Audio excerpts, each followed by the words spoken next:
Hello friends, welcome to our channel.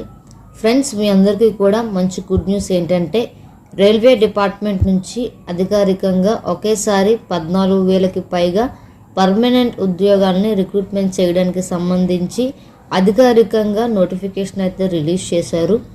10th class, intermediate, ITI, degree వాళ్ళు pass అయిన వాళ్ళందరూ కూడా ఈ రైల్వే జాబ్స్కి అయితే మీరు అప్లై చేసుకోవచ్చు. 16th అక్టోబర్ అనేది మనకి లాస్ట్ డేట్ అనమాట. సో 16th అక్టోబర్కి ముందే మనం అప్లికేషన్స్ అనేవి ఆన్లైన్లో సబ్మిట్ చేసుకోవాల్సి ఉంటుంది. 50,000కి పైగా మీకు శాలరీ అనేది పే చేస్తున్నారు. ఎలాంటి ఎక్స్పీరియన్స్ ఏమీ కూడా అవసరం లేదు. ఫ్రెండ్స్, ఈ వీడియోలో ఈ జాబ్స్కి సంబంధించి ఏమేం పోస్టులకి రిక్రూట్మెంట్ చేస్తున్నారు, ఏజ్ లిమిట్ ఏంటి, ప్రాసెస్ ఏంటి, దీని యొక్క కంప్లీట్ డీటెయిల్స్ అయితే మీకు నేను ఈ వీడియోలో అయితే క్లియర్గా ఎక్స్ప్లెయిన్ చేస్తాను. కాబట్టి ఎక్కడ కూడా వీడియోని స్కిప్ చేయకుండా లాస్ట్ వరకు చూసి ఎలిజిబిలిటీ ఉంటే వెంటనే అప్లై చేసుకోండి. ఫ్రెండ్స్, ముందుగా మన వీడియోని లైక్ చేయండి. మరెన్నో జాబ్ అప్డేట్స్ కొరకు సబ్స్క్రైబ్ చేయండి. అదేవిధంగా మీ ఫ్రెండ్స్కి కూడా షేర్ చేయండి. ఫ్రెండ్స్, ఈ రిక్రూట్మెంట్కి ఏజ్ లిమిట్ వచ్చేసి టెక్నీషియన్ గ్రేడ్ 3 ఉద్యోగాలకి మినిమం 18 ఇయర్స్ నుంచి 33 ఇయర్స్ అయితే ఉండాలి. అదేవిధంగా టెక్నీషియన్ గ్రేడ్ 1 సిగ్నల్ పోస్టులకి మినిమం 18 ఇయర్స్ నుంచి 33 ఇయర్స్ ఆఫ్ ఏజ్ అయితే ఉండాలి. క్యాస్ట్ పరంగా కూడా ఏజ్ లిమిట్ అయితే ఉంటుంది. ఎస్సీ ఎస్టీ వాళ్ళకైతే 5 ఇయర్స్ వరకు, ఓబీసీ వాళ్ళకైతే 3 ఇయర్స్, అదేవిధంగా పీడబ్ల్యూడీ వాళ్ళకైతే 10 ఇయర్స్, ఎక్స్ సర్వీస్ మ్యాన్ వాళ్ళకైతే 3 ఇయర్స్. ఈ విధంగా క్యాస్ట్ వారీగా ఏజ్ రిలాక్సేషన్ అయితే మెన్షన్ చేశారు. ఫ్రెండ్స్, ఫీజ్ డీటెయిల్స్లోకి వెళ్ళినట్టయితే SC ST, ex service man, female, transgenders వాళ్ళైతే 250 రూపీస్ అనేది ఫీజు అయితే మీరు పే చేయాల్సి ఉంటుంది. మిగతా కేటగిరీస్ వాళ్ళంతా కూడా 500 అయితే మీరు ఫీజు అనేది ఆన్లైన్లో పే చేయాల్సి ఉంటుంది. మీరు ఎగ్జామ్ అటెండ్ అయిన తర్వాత ఆ యొక్క ఫీజు అనేది మీకు మళ్ళీ బ్యాక్ అయితే రీఫండ్ చేయడం జరుగుతుంది. ఇక్కడ ఫిజికల్ స్టాండర్డ్ డీటెయిల్స్ కూడా ఇచ్చారు. ఇక్కడ డీటెయిల్స్ అన్నీ చూసినట్టయితే మీరు అన్ని ఆస్పెక్ట్స్లో ఫిజికల్గా ఫిట్ అయితే ఉండాలి. అంటే మీకు ఎలాంటి బీపీ ఉండకూడదు, షుగర్ ఉండకూడదు. మీకు ఈసీజీ టెస్ట్ కూడా చేస్తారు. మీకు అన్ని విధాల మెడికల్ టెస్ట్లు అయితే చేస్తారు. సో అన్ని విధాలు కూడా మీరు ఫిజికల్గా ఫిట్ అయితే ఉండాలి. దాంతోపాటు మీ యొక్క విజన్ ఆఫ్ స్టాండర్డ్స్ కూడా చూస్తున్నారు. అంటే మీ చూపుని చెక్ చేస్తున్నారు. అంటే ఎలాంటి సైట్ లేదా ఐ ప్రాబ్లమ్స్ అనేవి ఉండకూడదు. ఈ విధంగా మనకి మెడికల్ స్టాండర్డ్ డీటెయిల్స్ అయితే ఇవ్వడం జరిగింది.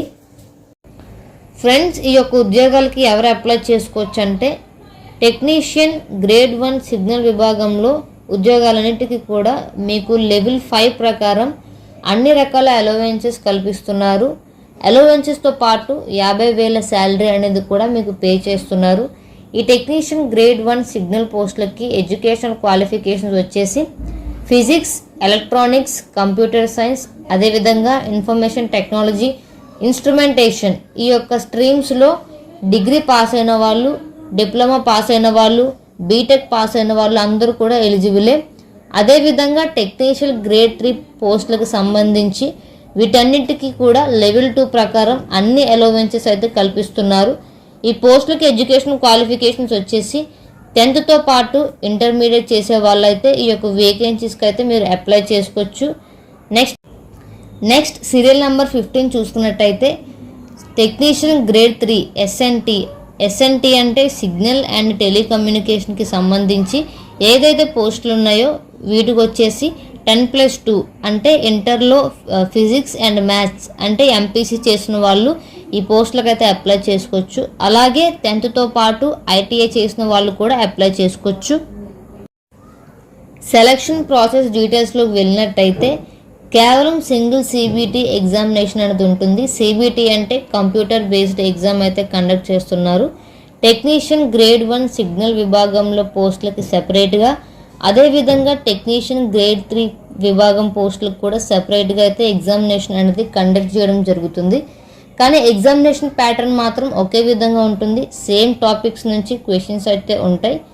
కానీ స్టాండర్డ్ ఆఫ్ ఎగ్జామ్ అనేది మాత్రం డిఫరెంట్గా ఉంటుంది. ఇక్కడ టెక్నీషియన్ గ్రేడ్ 3 సంబంధించి ఎగ్జామినేషన్ ప్యాటర్న్ వచ్చేసి సబ్జెక్ట్స్ వచ్చేసి mathematics, general intelligence, reasoning and general science, అలాగే జనరల్ అవేర్నెస్ నుంచి 100 క్వశ్చన్స్ ఇవ్వడం జరుగుతుంది. అంటే టోటల్ 100 క్వశ్చన్స్ ఇస్తారు. 100 మార్క్స్కి అయితే మీకు ఎగ్జామ్ అనేది కండక్ట్ చేస్తున్నారు. 90 మినిట్స్ పాటు ఎగ్జామినేషన్ అయితే కండక్ట్ చేస్తున్నారు. పీడబ్ల్యూడి వాళ్ళకైతే ఎక్స్ట్రా 30 మినిట్స్ టైం అనేది మీకు ప్రొవైడ్ చేయడం జరుగుతుంది. రైల్వే టెక్నీషియన్ ఉద్యోగాలకి మనం ఎక్కడ అప్లికేషన్ చేసుకుంటే బాగుంటుందని చెప్పేసి మీకు ఒక డౌట్ అయితే ఉండొచ్చు. యాక్చువల్గా మనకి ఫస్ట్ నోటిఫికేషన్ రిలీజ్ చేసినప్పుడు అయితే 9144 వేకెన్సీస్తో అయితే నోటిఫికేషన్ అయితే రిలీజ్ చేశారు. తర్వాత వేకెన్సీస్ అనేవి ఇంక్రీజ్ చేస్తూ టోటల్గా మనకి 14,298 వేకెన్సీస్తో అయితే నోటిఫికేషన్ నిన్న రిలీజ్ చేశారు. అయితే ఇక్కడ మనకి వేకెన్సీస్ అవన్నీ అయితే ఇంక్రీజ్ అయ్యాయో. మన సికింద్రాబాద్లో అయితే టోటల్గా 744 వేకెన్సీస్ అయితే ఉన్నాయి. పీడబ్ల్యూడి వేకెన్సీస్తో పాటు 800+ వేకెన్సీస్ అయితే ఉన్నాయి. సికింద్రాబాద్లో అయితే ఎక్కువ వేకెన్సీస్ ఉన్నాయి. అండ్ అది కూడా మన సొంత రాష్ట్రంలోనే జాబ్ పోస్టింగ్ చేసుకోవచ్చు. కాబట్టి సికింద్రాబాద్ జోన్లో పెట్టుకోవడానికి ట్రై చేయండి. ఎందుకంటే 800+ వేకెన్సీస్ అయితే ఉన్నాయి కాబట్టి జాబ్ వచ్చే అవకాశం కూడా ఎక్కువ ఉంది. కాబట్టి దీనికి ఎగ్జామినేషన్ కూడా మన సొంత రాష్ట్రంలోనే ఉంటుంది. సో ఎట్టి పరిస్థితుల్లో కూడా ఈ ఛాన్స్ అయితే మిస్ చేసుకోవద్దు. అయితే ఈ రైల్వే శాఖ ఉద్యోగాలకి మనకి ముందుగానే ఆల్రెడీ నోటిఫికేషన్ అయితే రిలీజ్ చేశారు. ప్రీవియస్గానే నోటిఫికేషన్ అనేది రిలీజ్ చేశారు. కానీ మళ్ళీ మనకి అప్లై చేసే ఛాన్స్ అయితే ఇచ్చారు. ఆల్రెడీ అప్లై చేసిన వాళ్ళు ఏం చేయాలంటే మీరు అప్లికేషన్లో అప్పుడు ఏదైనా మిస్టేక్స్ చేసినట్టయితే ఎడిట్ అనేది చేసుకోవచ్చు వితౌట్ ఎనీ ఫీ పేమెంట్ అనమాట. అంటే ఫీజు పే చేసుకోకుండా మీరు ఎడిట్ అనేది చేసుకోవచ్చు. రైల్వే జోన్ అనేది మార్చుకోవాలన్నా మార్చుకోవచ్చు, లేదంటే పోస్ట్ ప్రిఫరెన్సెస్ మార్చుకోవాలన్నా మార్చుకోవచ్చు. ఎలాంటి చేంజెస్ ఉన్నా కూడా మీరైతే అప్లికేషన్స్లో అయితే మీరు మార్చుకోవచ్చు.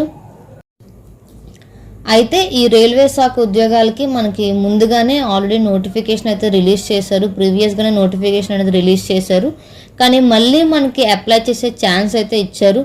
ఆల్రెడీ అప్లై చేసిన వాళ్ళు ఏం చేయాలంటే మీరు అప్లికేషన్లో అప్పుడు ఏదైనా మిస్టేక్స్ చేసినట్టయితే ఎడిట్ అనేది చేసుకోవచ్చు వితౌట్ ఎనీ ఫీ పేమెంట్ అనమాట. అంటే ఫీజు పే చేసుకోకుండా మీరు ఎడిట్ అనేది చేసుకోవచ్చు.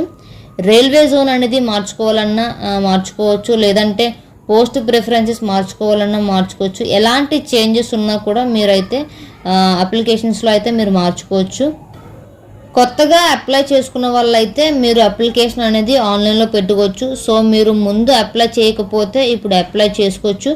సో 2 అక్టోబర్ నుంచి 16 అక్టోబర్ లోపు అయితే మనం ఆన్లైన్లో అయితే అప్లికేషన్స్ అనేవి సబ్మిట్ చేసుకోవాల్సి ఉంటుంది. కాబట్టి మళ్ళీ అవకాశం కల్పించారు కాబట్టి ఇంకా అప్లై చేసుకోలేని వాళ్ళు ఉంటే వెంటనే ఆన్లైన్లో అప్లై చేసుకోండి. ఈ నోటిఫికేషన్ యొక్క అప్లికేషన్ లింకు అదేవిధంగా నోటిఫికేషన్ లింక్ నేను కమెంట్ సెక్షన్లో ప్రొవైడ్ చేస్తాను. మీరు వెళ్ళి క్వాలిఫికేషన్స్ ఉంటే వెంటనే అప్లై చేసుకోండి.